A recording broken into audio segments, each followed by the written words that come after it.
मुंबई में वोटिंग जारी है। बॉलीवुड की कहकशां से अपने हक के राय दही का इस्तेमाल किया। आइए देखते हैं इसकी एक झलक कि किस तरह से बॉलीवुड सेलिब्रिटीज अपने हक के राय दही का इस्तेमाल करने के लिए घरों से पोलिंग बूथ तक पहुंचे।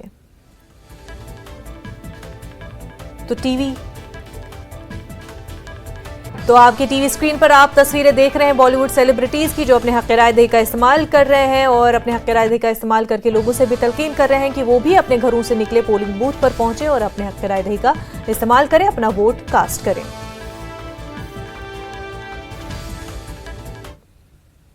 करगिल में भी इस वक्त वोटिंग जारी है। हाजी हनीफा इंडिपेंडेंट कैंडिडेट इस वक्त वहां पर जो है चुनाव के मैदान में है और हमारे साथी नूरुल इस्लाम भी जुड़ चुके हैं। नूर, ये बताएं कि आप कहां पर मौजूद है, किस पोलिंग स्टेशन पर, और वहां पर कैसा मंजर देखने को मिल रहा?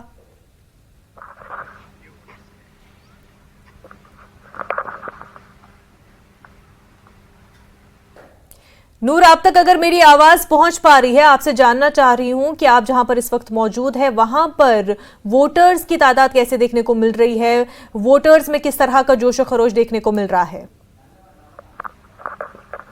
जी हाँ, मैं आपको बताते चलूँ कि इस वक्त मैं जो हूँ, इस वक्त मैं इलेक्शन कंट्रोल रूम पे हूँ। इस वक्त जहाँ तक आप बता रहे हैं कि लोगों में जो जज्बा है, इस बार अगर वोटिंग की बात करें पिछले इलेक्शन से इस बार जो है खासकर खवातीन में जो है काफ़ी जोश नज़र आ रहा है।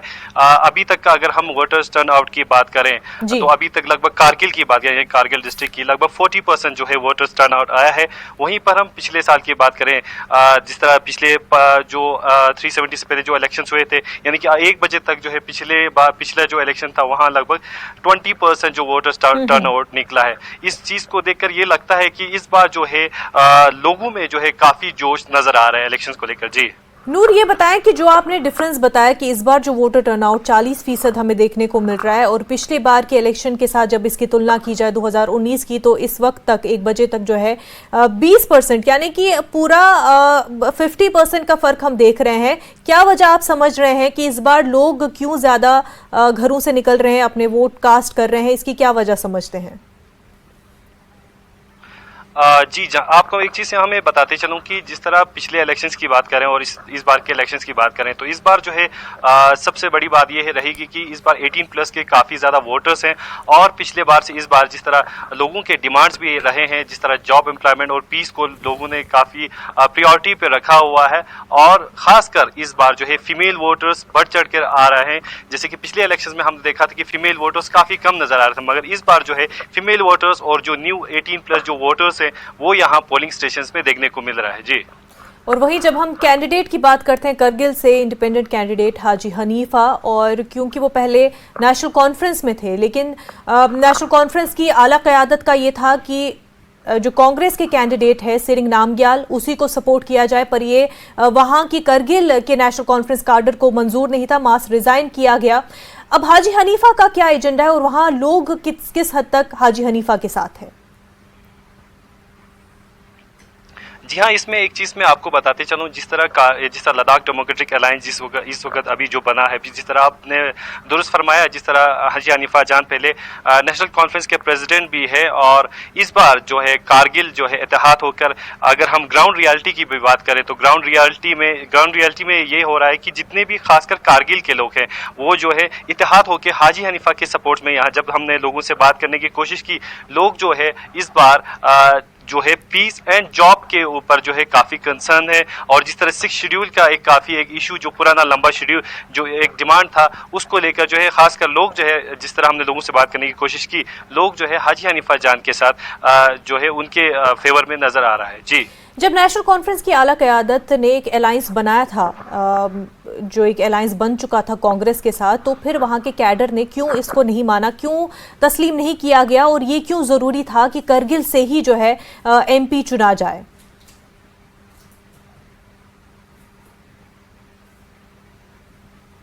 नूर, आप तक मेरी आवाज पहुंच पा रही है? तो आपसे जानना चाह रही हूं, क्योंकि नेशनल कॉन्फ्रेंस की आला क़यादत ने कांग्रेस के साथ अलायंस किया था और वो ये चाहते थे कि कांग्रेस के ही उम्मीदवार की हिमायत की जाए, तो फिर करगिल के लोगों के लिए, करगिल के वहां पे आवाम के लिए क्यों ये ज्यादा जरूरी बनता है कि वहां का ही जो कैंडिडेट है वो पार्लियामेंट तक पहुंचे?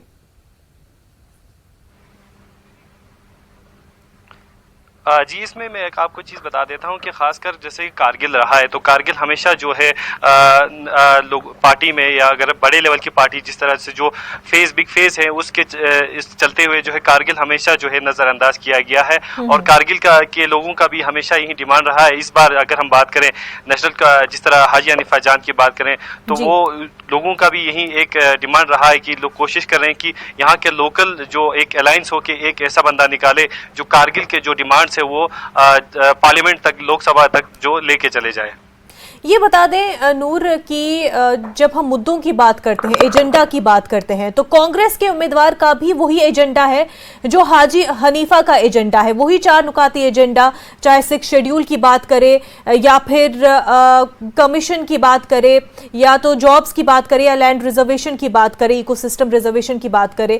तो फिर ऐसा क्यों कि कांग्रेस की हिमायत न करके हाजी हनीफा को अलग से कैंडिडेट खड़ा किया गया, बावजूद इसके कि अगरचे सभी हिमायत करते कांग्रेस के कैंडिडेट की तो उनकी जीत यकीनी हो जाती बीजेपी कैंडिडेट के अगेंस्ट, और जबकि बीजेपी जो है 2014 और 19 में जीत चुके हैं पहले से।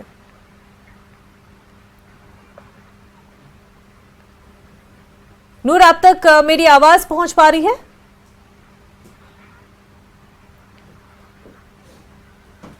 तो आपको बता दें कि लद्दाख में हम देख रहे हैं कि 3 त्रिकोणीय मुकाबला है और बीजेपी के कैंडिडेट, कांग्रेस के कैंडिडेट और एक इंडिपेंडेंट कैंडिडेट मैदान में है। कांग्रेस ने अपना कैंडिडेट लेह में खड़ा किया है, तो बीजेपी ने भी अपना कैंडिडेट लेह में खड़ा किया है। तो इंडिपेंडेंट कैंडिडेट करगिल से है हाजी हनीफा, जबकि लेह से जो कैंडिडेट खड़े किए गए हैं वो बुद्धिस्ट मेजॉरिटी में खड़े किए गए हैं। और करगिल ये चाहती है, और काफ़ी अरसे से करगिल की ये डिमांड भी रही है कि करगिल में से ही पार्लियामेंट में कोई कैंडिडेट भेजा जाए। नेशनल कॉन्फ्रेंस से कैंडिडेट खड़ा करने वाली थी, लेकिन नेशनल कॉन्फ्रेंस के कैडर ने, जो करगिल का कैडर है, वो उनके डिसीजन से इत्तेफाक नहीं रखते थे और इस वजह से मास रिजाइन किया गया। अच्छा, ये बताएं कि वोट हो गया आपका, ये बताएं क्या एक्सपेक्टेशंस है इस बार? जैसे हमने देखा कि श्रीनगर में एक रिकॉर्ड ब्रेकिंग टर्नआउट रहा, इस बार बारामूला में एक्सपेक्टेड है कि टर्नआउट ज्यादा रहेगा? बिल्कुल, रिकॉर्ड बहुत ऊपर ही हो जाएगा। अच्छा। इस बार हालात भी ठीक है।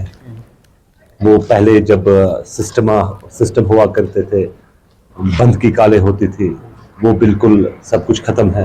लोग बहुत खुश है, आ रहे लोग वोट डालने के लिए। हम भी सुबह उठे, मतलब वो जैसा माहौल है जैसे ईद का माहौल है, जैसे पहले हुआ करता था। मतलब हम बिल्कुल खुश है इसमें, अपना वोट कास्ट किया। अच्छा, ये बताइए कि कंपटीशन बड़ा टफ है यहाँ पे, हाई प्रोफाइल सीट हो गई है, उमर अब्दुल्ला लड़ रहे हैं, सजाद लोने, हमने देखा इंजीनियर रशीद के बेटे जो है उन्होंने भी कैंपेनिंग स्टार्ट की है। उसके मजीद बाकी कुछ 19 कैंडिडेट्स हैं, तो कुल मिलाकर 22 कैंडिडेट्स हैं। क्या लग रहा है कि कौन बाजी मारेगा? देखो, हम ये कह नहीं सकते हैं, जिसको अल्लाह ताला ने इज्जत रखी होगी वो जीत जाएगा। हम क्या सारा ही नहीं कर सकते हैं, वो जीतेगा ये जीतेगा। हमने वोट कास्ट किया, या मैं भी किसी को सपोर्ट करता हूँ तो सपोर्ट कर सकते हैं हम। अच्छा, नहीं, हम चाहते हैं कि वो जीतना चाहिए, मगर हार या जीत फिर अल्लाह ताला तक होती है। रुझान किस तरफ है अगर हम पब्लिक की बात करें यहाँ पर? रुझान तो कह नहीं सकते हैं भैया। अच्छा, ये बिल्कुल वोटिंग, देखो वोटिंग ये एक सीक्रेट है। जी ने बिल्कुल। अगर ये सिस्टम होता फिर तो ओपन हम सब डालते वोट, फिर सब कहते नहीं ये जीत जाएगा। तो ऐसा नहीं, ये सीक्रेट होता है। ये 4 तारीख को आपको पता चलेगा। तो इंशाल्लाह इस बार भी है, अगर हम कहेंगे आपको, इस बार भी भारतीय जनता पार्टी की जीत होगी, 400 पार सरकार होगी, सिंगल हैंडेड गवर्नमेंट होगी। तो बारामूला कॉन्स्टिट्यूंसी और लद्दाख कॉन्स्टिट्यूंसी में वोटिंग जारी है। लद्दाख की जब हम बात करें तो यूटी के बाद पहला पार्लिमानी इंतखाबात हो रहे हैं। आम चुनाव जो है लद्दाख में देखने को मिल रहे हैं। करीबन 2 लाख रजिस्टर्ड वोटर्स हैं जो अपने अक़रायदे का इस्तेमाल कर रहे हैं। लेकिन हम देख रहे हैं कि करगिल और लेह के दरमियान एक जंग जो है छिड़ी हुई है, जहां पर करगिल ये चाहती है कि करगिल से ही कोई कैंडिडेट जो है वो पार्लियामेंट में पहुंचे, तो लेह का ये चाहना है कि लेह से ही कोई कैंडिडेट पार्लियामेंट में पहुंचे। लेह में कांग्रेस और बीजेपी ने अपना कैंडिडेट खड़ा किया है। बीजेपी की तरफ से ताशी ग्याल्सन और कांग्रेस की तरफ से सिरिंग नामग्याल। आपको बता दें कि इससे पहले जो है बीजेपी का ही कैंडिडेट 2019 में चुनाव जीत चुका है। हालांकि जिस तरह का माहौल प्रोटेस्ट का बना लेह में, और उसका साथ जो है करगिल की तरफ से भी दिया गया था, उसके बाद बीजेपी ने नामग्याल को कैंडिडेट नहीं चुनकर ताशी ग्यालसन, जो कि इस वक्त के लेह हिल काउंसिल के सीईसी भी है, उनको अपना कैंडिडेट के तौर पर चुना। और ये माना जा रहा है कि जो बातचीत अभी तक तमाम तर मुतालबात को लेकर के, चाहे 6 शेड्यूल हो या फिर जॉब्स को लेकर के होम मिनिस्ट्री के साथ हुई थी, वो बेनतीजा साबित हुई है। BLO we help church feel about the reality taksayang eka gatpo ganmo reong na khoba dul mane na chibia kaya to chida so ba kheshi tiang khoba chama chibi shi help church feel about the ngajai ka teni vote po ma khachen noya le de ngati o shurin chen bo sar na yala no samrang e chone ti ngatang yang mouse pe thu gun filayang chibi yang help malab chibi yala no pa ya vote ta vesan ti nya po MP yala ji thona ha koi zanskar bo yang chibi development yo chen no 11:58 तक female 76 हो गया, female 85, mail 76 हो गया, total 161 का। तो आप क्या कहना चाहेंगे कि BLO के तौर पर हमारे लोगों को क्या मैसेज देना चाहेंगे, जैसे कि ज़्यादा से ज़्यादा खासकर महिलाओं का यहाँ इसमें पार्टिसिपेट हो, तो इसके बारे में आप क्या कहना चाहेंगे, किस तरह देखते हैं आप? जी मैं चाहता हूँ जिन्हें हो सके महिलाओं को यहाँ बढ़ चढ़ कर हिस्सा लेना चाहिए, क्योंकि वोट कास्ट का परसेंटेज ज़्यादा बढ़े, ताकि हमारा डेमोक्रेसी का हक है कि जितना वोट कास्ट हो जाए उतना हम